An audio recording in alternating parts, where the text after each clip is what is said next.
The alchemist sighed, the acrid scent of sulfur and burnt herbs filling his nostrils. He had been stirring the cauldron for what felt like days, his bony fingers aching. The elixir, a concoction of rare herbs, precious metals, and a dash of moonlight, was supposed to grant eternal youth. A foolish request from a foolish queen, he thought. Almost done, he muttered, the words barely audible over the crackling of the fire. His apprentice, a bright-eyed young man named Milo, peered over the cauldron, his face filled with anticipation. "You're sure this will work, master?" The alchemist snorted. "As sure as the sun rises in the east. Though, given the queen's vanity, I wouldn't be surprised if she finds a way to ruin it." Milo laughed, his eyes sparkling. "Don't be so cynical, master. This could be the greatest discovery of our time." The alchemist shook his head, a wry smile playing on his lips. "Perhaps. Or perhaps it'll just be a very expensive waste of time." The court jester, lurking in the shadows, couldn't help but chuckle at the young man's innocence. He knew better than anyone the queen's penchant for the ludicrous and the lengths she'd go to maintain her grip on beauty. He cleared his throat, stepping into the flickering light. Ah, the sweet scent of futility. It's like a fine wine, isn't it? Milo spun around, surprise etched on his face. "Jester, what brings you to our humble abode?" The jester's eyes gleamed as he leaned against the cluttered workshop wall. "Oh, I just couldn't miss the grand finale of this little performance. The queen's quest for eternal youth is always good for a laugh." The alchemist shot him a glare. "Keep your opinions to yourself, fool. You're not here to critique. You're here to deliver." The jester bowed with a flourish. "As always, at your service. But I must admit, I'm curious to see what this miracle elixir will do to our dear queen. Will she become more regal? More gracious?" He winked at Milo. "Or perhaps she'll turn into a toad?" Milo giggled, while the alchemist rolled his eyes. "Don't give me ideas," he murmured, carefully pouring the bubbling potion into an ornate crystal flask. "Now let's get this over with before I change my mind and pour it down the drain." They packaged the elixir in velvet and gold, a stark contrast to the grimy workshop. As they approached the castle, the jester couldn't resist poking fun at the guards' elaborate armor. "Looks like someone had a bit too much time on their hands," he quipped, earning a nudge from Milo. In the queen's chamber, she sat upon her throne, surrounded by sycophantic courtiers. Her eyes lit up at the sight of the flask, and she dismissed everyone with a wave of her hand. "Finally," she breathed, snatching it from the alchemist's grip. "The key to eternal beauty." The alchemist watched, his expression unreadable, as she uncorked the flask and brought it to her lips. He had done his work well. The potion looked every bit as divine as she had demanded. But he had a feeling she wasn't going to like the taste of reality. The queen took a deep, dramatic sip, her eyes closing in ecstasy. For a moment, there was silence. Then, her eyes shot open, and she sputtered, spewing the potion across the room. "What is this?" she shrieked, her voice echoing off the gilded walls. "It tastes like... The jester couldn't help himself. He burst into laughter, slapping his knee. "It tastes like the truth, your majesty," he cackled. "A brew made from the tears of disappointed suitors and the ashes of your goodwill." The queen's face contorted in fury, turning a color that matched the rich tapestries hanging behind her. She threw the flask at the alchemist, who caught it with surprising agility for a man his age. "Guards," she screeched, "take these two away." But before the guards could move, the potion began to take effect. Her skin started to bubble and crack, her once lush hair turned brittle and gray. The queen's shrieks grew higher and more desperate, and the room filled with the smell of burning hair and scorched skin. The alchemist and Milo exchanged glances, both fighting back laughter. The jester wiped a tear from his eye. "I'm sorry, your majesty," he said, his voice thick with mock sympathy. "It seems your elixir has had an unexpected reaction. Perhaps you should have asked for something more attainable, like a decent personality." The queen's rage was palpable, but her new form made it impossible to look intimidating. Her guards, horrified by her transformation, stepped back, giving the alchemist and his apprentice an opening to escape. They didn't need to be told twice. The alchemist led the way, the jester following closely behind. "Well, that was certainly a twist," the jester said, grinning. "But I must admit, I'm curious.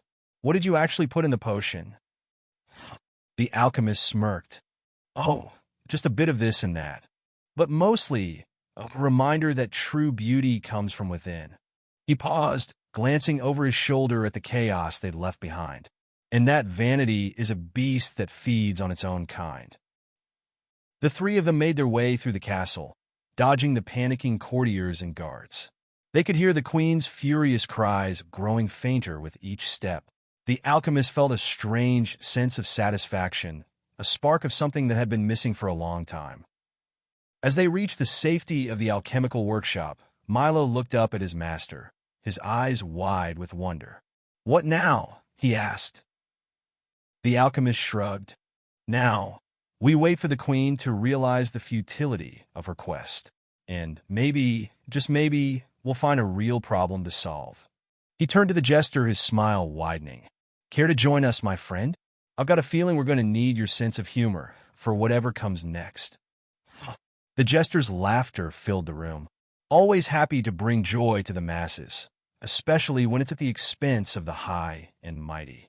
"Let's see what other absurdities we can stir up in this world of ours." Days passed, and the queen's wrath was the talk of the kingdom. The court was in disarray, as no one dared to speak of the incident. The alchemist and Milo continued their work in relative peace, the jester dropping by often to exchange quips and share the latest gossip. The queen's chamber remained locked, and whispers of her hideous transformation grew more ludicrous with each retelling. One evening, as the alchemical fires burned low, Milo spoke up. "Master, should we not check on the queen? Perhaps our potion had unforeseen side effects." The alchemist raised an eyebrow. "I doubt she's in a state to receive visitors. Besides, I think she's learned her lesson." But the jester looked thoughtful. "You know, the queen isn't one to be easily deterred. I suspect she's cooking up a new scheme as we speak." And so, they waited. It was only a matter of time before the queen's vanity led her to seek them out again. True to form, a royal messenger arrived, his horse lathered in sweat, demanding the alchemist's presence. The queen had summoned them, and they had no choice but to answer the call. The alchemist and the jester exchanged a knowing look. "Buckle up, Milo," the jester said, patting the young man on the back. "This should be a performance for the ages." They found the queen in her chamber, her once beautiful visage marred by the potion's backlash. Her skin was now a patchwork of colors, her hair a sad, limp mess, and her eyes had sunk into her skull. Yet she remained as imperious as ever. "You," she spat, pointing a trembling finger at the alchemist. "Fix this. Now." The alchemist feigned shock. "But, Your Majesty, I did as you asked. The potion was to grant you eternal youth." "This is not youth," she screamed. "This is a curse." The jester leaned in, his voice a conspiratorial whisper. "Perhaps it's not a curse, but a reflection of your eternal spirit?" The queen's eyes narrowed, and she threw a pillow at the jester. "Silence, fool. I'll not have your sarcasm." The alchemist took a step forward. "Fear not, Your Majesty. We shall concoct an antidote. But first, I require something of you." Her eyes lit up with hope. "Anything," she breathed. "You must admit before the entire court that true beauty is not found in a flask, but in one's character." The queen hesitated, then huffed. "Very well. I shall make the proclamation. Now hurry." The alchemist nodded solemnly. "Good. And in the meantime, I'll start on the antidote." Back in the workshop, the alchemist pored over his tomes, muttering to himself. Milo watched, eager to help. "Master, what shall we do?" The alchemist looked up, a glint in his eye. We're going to give her what she truly needs, a lesson in humility, wrapped in a potion of our own design. The jester clapped his hands together. I like the sound of that.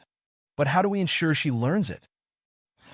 The alchemist grinned, a hint of mischief in his expression. Leave that to me. I have a recipe that's just right for the occasion. Over the next few days, they worked tirelessly, mixing potions and casting spells, their laughter echoing through the workshop. The anticipation grew, and the day of the Queen's public apology approached. The court was abuzz with whispers of the upcoming spectacle. Finally, the day arrived. The alchemist, Milo, and the jester made their way to the throne room, where the Queen waited, her face a mask of impatience. The alchemist presented her with a new flask filled with a glowing blue liquid. Drink this, your majesty, and all will be restored. The Queen eyed it suspiciously. What is in it? The alchemist's smile was enigmatic. The essence of humility, distilled from the rarest of ingredients. With a dramatic sigh, she took the flask, her hand shaking slightly. The room fell silent as she brought it to her lips and drank. The blue liquid shimmered as it traveled down her throat, and for a moment, it seemed as if nothing had changed. Then, her eyes widened, and she clutched at her throat. The jester and Milo watched with bated breath as the Queen's skin began to ripple and shift. The transformation was unlike anything they had ever seen. Her once distorted features smoothed out, becoming more youthful, but not in the way she had intended. Her nose grew a bit too long, her chin a bit too sharp, and her eyes a bit too wide. The Queen stumbled back, staring at her reflection in a nearby mirror. Her beauty had been restored, but it was the exaggerated, clownish beauty of a court jest rather than the elegant grace of a queen. The jester couldn't contain his laughter. "Oh, your majesty, I believe you've found your true calling." The Queen's fury was a spectacle in itself, her eyes bulging and her mouth opening in a silent scream. The courtiers gasped, some covering their mouths with their hands, others turning away in horror. The alchemist watched, his expression unreadable. Milo looked at his master, horrified. "Is this permanent?" The alchemist shrugged. "Only time will tell. But I suspect she'll learn to appreciate the finer points of humility before she's ready for another dose of reality." The Queen's shrieks filled the throne room, and the guards rushed forward, unsure of what to do. The alchemist took the opportunity to slip away, the jester following closely behind. "Come, Milo," he said. "We've done enough for today. Let's leave the Queen to her." Reflection. Back in the workshop, the jester couldn't stop chuckling. "You know, alchemist, you might have missed your calling as a court jester." The alchemist snorted. "And you might have missed yours as a philosopher. But I think we've both found our place in this absurd world." Milo looked from one to the other, his expression a mix of confusion and admiration. "What now, master?"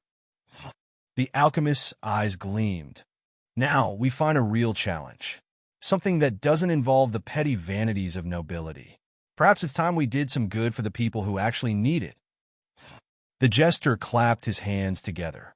"A quest for true beauty, you say? Count me in." The three of them stood there, the sounds of the castle fading into the background.